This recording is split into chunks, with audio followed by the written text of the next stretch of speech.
Hello everybody, welcome back to the channel. I just realized I hate this shirt. I'm gonna change real quick, hang on. Hello everybody, welcome back to the channel. I'm your host, Jaquel, bringing you low quality and low effort videos since 2017, which is why I was calling myself the world's worst YouTuber for a while, but I have retired it, but make no mistake, I'm still the same low quality bastard that you always know. However, I am currently working on a video that is a little bit higher quality. And by that I mean I'm actually caring about what I'm saying and what's going into it, and that's going to be a video on King Hades and basically a starter pack introduction video for anybody who wants to work with King Hades, because I am well aware of the fact that the largest majority of my audience comes from the witchy pagan side of TikTok, and given that I have been working with this god for a while, I figured it was about time to be like, hey, let me help you make sure that you're not falling into some of the same pitfalls that I did. Let's move on. But even before I was filming that video and now have been sitting down to edit it, I was suffering from seriously incredible burnout, so I wanted to make another one of these videos. Once upon a time I did a series called the Orc-Log or Orc-Log, both of them. I decided both of them suck, so I'm doing something different, similar, but here's an idea that I had for Orc-Logs. I'm taking it, throwing it out the window. Fuck, I forgot to open the window. The cat will play with it. So there is a title for a new series that I have been wanting to call Idgaf, because I am a sucker for that old school YouTube energy. For a while, that is something that I wanted to do, was to keep that sort of spirit of old school YouTube alive, or just do reaction videos reacting to old YouTube videos. The only problem is, most of the old school YouTubers are problematic people. Like, I am not even joking. Is there something on my face? I am not even joking. The two YouTubers that I idolized when I first came to this platform were Shane Dawson and Destry Smith. If you're not aware of what's going on or what has gone on with them, I'm going to repeat something that we hear on the witchy side of TikTok all the time, which is do your own research. But they have been canceled and defamed by their own merit, and for good reason. But I think one of the reasons why I wanted to hold on to this old spirit of YouTube and try to keep it alive was because in 2017, 2018, when I came to YouTube, there was a whole bunch of changes going on. The terms and conditions were changing, the algorithm changed, we had the removal of the Vine app, and then all of those Viners came over to YouTube, which is what is now affectionately referred to as the Viner invasion, which is how we had people like Which is how we had people like the Paul brothers and Gabby Hanna coming over here, and they were getting away with doing a whole bunch of just terrible shit. So as to where they're getting pushed onto the homepage, and the people that had been here for years and years were getting even copyright strikes and getting violations and all kinds of shit. It was a very unfair thing, but whatever the case was, there were so many people that realized YouTube was changing, and there was nothing that we could do about it. And even for a while, I was a big fan of PewDiePie, but eventually I just couldn't keep making excuses for the dipshit anymore. I just moved away from that, and at least Mark and Sean hopefully aren't as despicable as any of the people I've listed so far. Even H3H3 has been removed from their throne of YouTube royalty privilege. Now I'm sitting here having been removed from YouTube because life things have happened, and I've watched everything go down, and I'm coming back and it's like, I don't know what the fuck to do or talk about. Because so many of these people that I looked up to, gained inspiration from, I'm not consuming their content anymore, so that's not coming into me, so I have had to rely on the one person I don't know how to rely on, myself. Which brings me to my next point. I'm not even sure if I know who I am, because again, when I first came to this particular platform, I didn't know I was autistic, I didn't know I was a DID system, much less did I know that I was actually the former protector of my system who would become the host of our system, and because I got planted inside an amnesia wall stuck to the front of my forefront consciousness, I thought that I was the former host, and then when I met the former host, come to realize she was stuck in the front consciousness inside this amnesia wall that had become a shell altar and was actually basically operating our lives outside of anybody's consent. And now that that shell altar is gone, we're just like, what the fuck are we supposed to do now? And there is one person I'd like to blame for this confusion. There was a person on TikTok who one day I'm scrolling and then, as if they knew me, looked at me and said, you know, liking coffee isn't a personality trait, right? Coffee is lifeblood. It brings me to life because I suffer from astronomical levels of burnout. And if I drink things that have a higher caffeine concentration, the burnout only gets worse. This Maxwell House Colombian Blend coffee with Irish cream creamer by International Delight is exactly what I need to get me through a day so I can pretend for 5 minutes that I am a person. For some reason, when that person, that I don't even remember their face, looked at me from the other side of a screen and said, you know, coffee isn't a personality trait, for some reason, I decided to look at my life and go, I don't have a personality. But very recently, I've actually been thinking about it. What is a personality? What is a person's personness? What makes somebody an individual? I don't think this is something that we can really be like, oh, hey, here's me. It's something that a picture is painted by us as individuals saying, oh, I like coffee. Liking coffee isn't a fucking personality trait, neither is being a smoker, but if I am next to other smokers, we can strike up conversation about smoking cigarettes and hating ourselves for the fact that we know we're killing ourselves and we wish we could quit, but we're just hopelessly addicted because of the repressed trauma from childhood. Like, I am a witch, a pagan, and a spiritualist. I do all kinds of spooky, magical shit, and I talk to deities, okay? That's kind of my shtick over on TikTok. That's what I do. That's most of what I've been doing over there is talking about these things. Those things are not a personality trait. The deities that I worship aren't a part of me.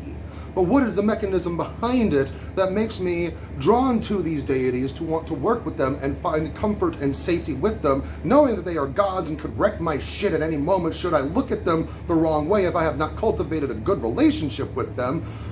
It's not a personality trait. Being a witch isn't a personality trait, but I can then say, hey, I'm a witch, and then other witches can be like, oh, hey, I'm a witch too. How do you do? Let's talk about witchy shit. And in that, we can have an exchange where an idea of our personality starts to take shape. And I think ultimately this is why, as a society, we have this avid hatred toward people and bands such as Nickelback for being disingenuous, because we can look at their behaviors and their actions and know that what they are giving us in the media that they ask us to consume is not properly representative of who they are, and that's why we make consistent hate-filled jokes toward Nickelback, because we know they're full of shit.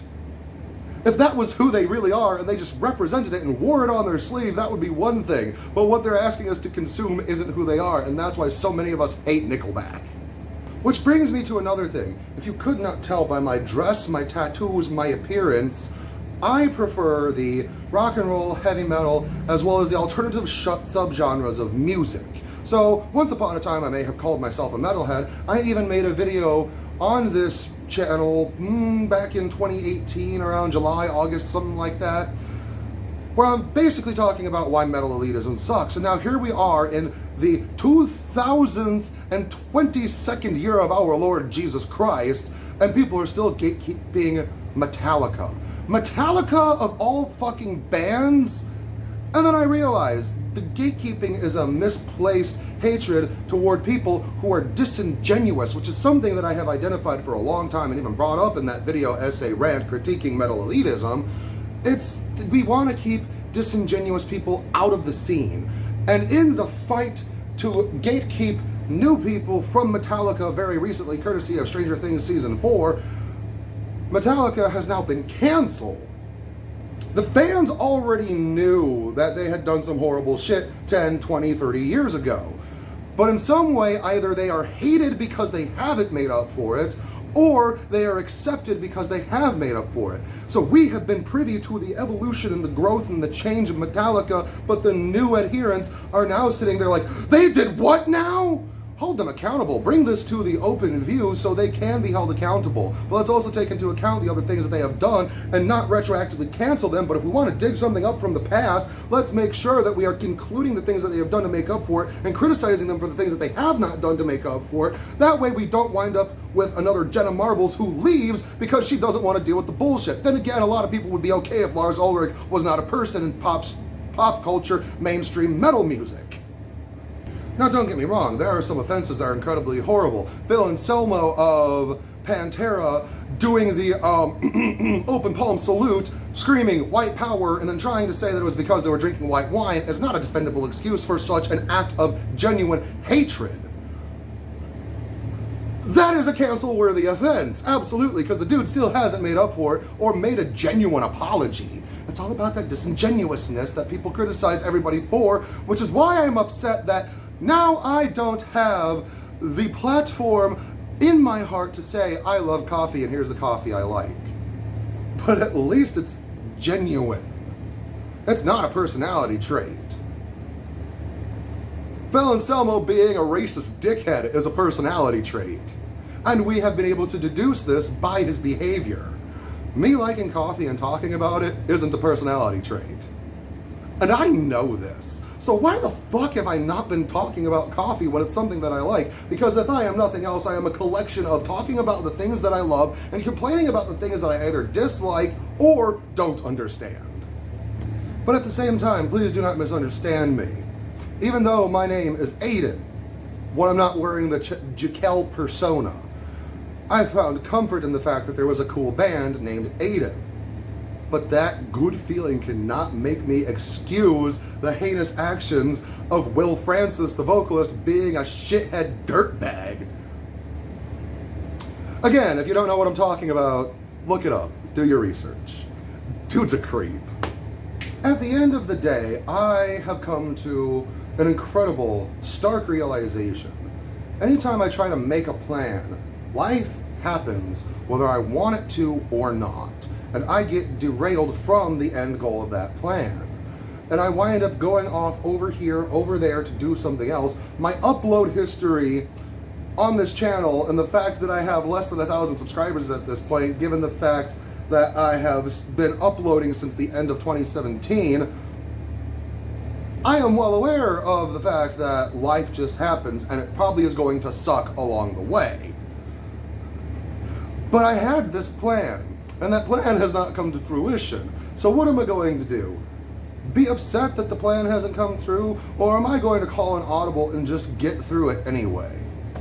I still don't know who I am, but I now have a lot better understanding of who I am not, because I have taken the time to embrace the things that I like, and with the things that I like, the things that I dislike, that arrow can be pointed toward the things that are me, and the arrows can be pointed away from the things that are not me. And within that fine middle ground, I can actually find a personality. Something that I am only just now starting to realize in my entire life. So am I going to stop doing what I'm doing and wait for myself to figure myself out? Or is this going to be one of the jumping points where I can continue to do that? And the first thing I need to do is stop listening to shitheads on the internet when they tell me that something is not a personality trait. Because I fucking like coffee. And you know what? I'm going to talk about coffee when I want to.